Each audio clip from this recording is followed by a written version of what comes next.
And today, the Saudi foreign minister, placed blame on a rogue operation and claimed that the crown prince had no knowledge of the plan. Listen to what he said.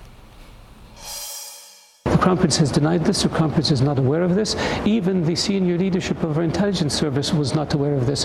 This was an operation that was a rogue operation. This was an operation where individuals ended up exceeding the authorities and responsibilities they had. They made a mistake when they killed Jamal Khashoggi in the consulate, and they tried to cover up for it. So I'm just going to, verbalize that again because the audio was a little dicey there, hard to hear. He says, this was an operation where individuals ended up exceeding the authorities and responsibilities they had. They made a mistake when they killed Jamal Khashoggi. This was an operation that was a rogue operation. Even the senior leadership of our intelligence service was not aware of this. So it's interesting because he is saying, perhaps on one side of his mouth, that there is some knowledge of an operation to be underway among the administration, but then it was taken too far. It was exceeded.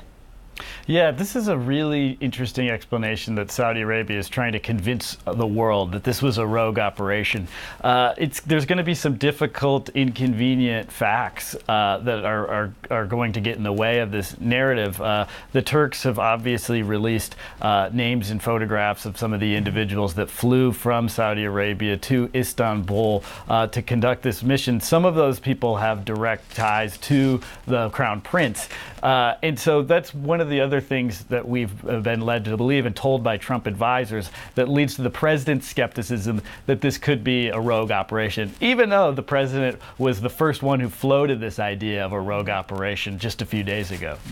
So this was a phone conversation that you all had with the president, and we know leading up to midterms, he has made himself very available to a select number of news organizations, primarily to talk about, and tout his accomplishments and what he has planned for midterms. Did he reach out to you to talk about this, or did you all reach out to him? So we had been working on one of the more detailed reports on how the Trump administration from the inside was looking at how to deal with the Khashoggi incident, whether or not to criticize the Saudis, whether or not to go along with the Saudis. And we had a lot of different accounts from advisors telling us which way they were trying to push him. Lindsey Graham pushing the president to take a harder stance, John Bolton pushing the president to stay close to the Saudis. And so when we revealed some of this reporting, to the White House, this eventually got kicked up to the presidential level, and that's where the president decided to do an interview with my colleague Josh Dawsey on the phone and really give his first take and really give his most critical take of his assessment on the Saudi explanation over Khashoggi's death. Washington Post publisher and CEO Fred Ryan issued a statement calling the explanation a cover-up. He says the government of Saudi Arabia has shamefully and repeatedly offered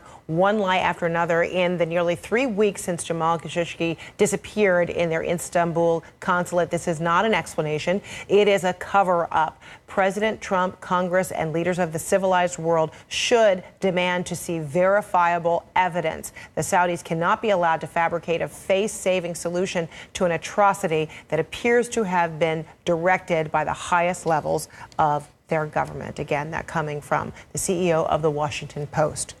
So Jamal Khashoggi is someone who had been very close to the Saudi royal court for decades. He actually worked there for a time. And in this last interview with a Newsweek reporter that was published this week, Khashoggi said he didn't see himself as opposition, but a reformer who wanted a better Saudi Arabia. But he also said he feared his views could land him in prison or worse. With me now is al-Jubeir, the Newsweek reporter who interviewed Khashoggi and wrote that article. Thanks so much. Good to see you again.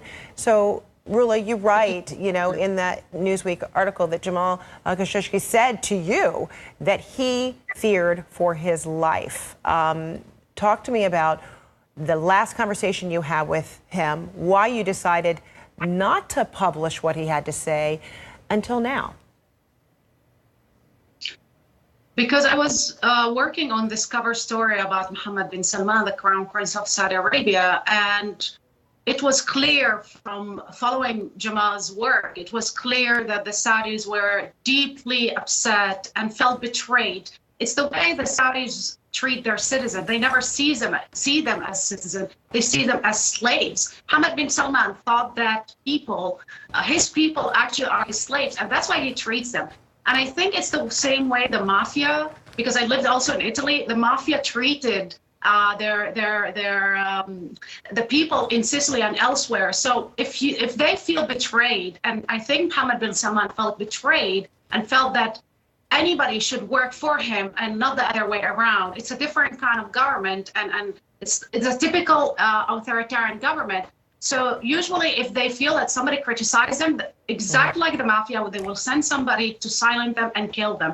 That's why I thought it was too risky for Jamal to publish his words while he was alive. So I didn't include any of that conversation in my Newsweek article in September. And I was hoping against all hope that I would never have to publish his words. However, it was clear from day one when he disappeared and never came out from that consulate, that they will try in any way to discredit him first. And that's why they start putting out rumors that he was an opposition member, he was a Muslim Brotherhood and other things. And sadly, even the president's son tweeted those articles trying to discredit Jamal. Well, it was clear from day one, from my conversation with the Turkish authority, that he was dead.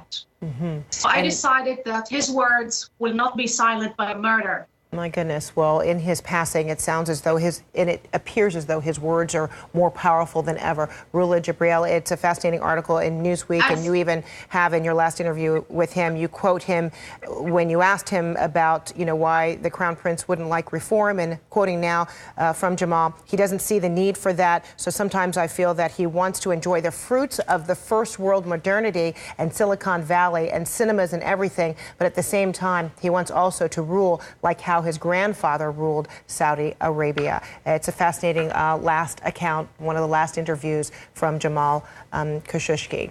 Rula Jibril, thanks so much.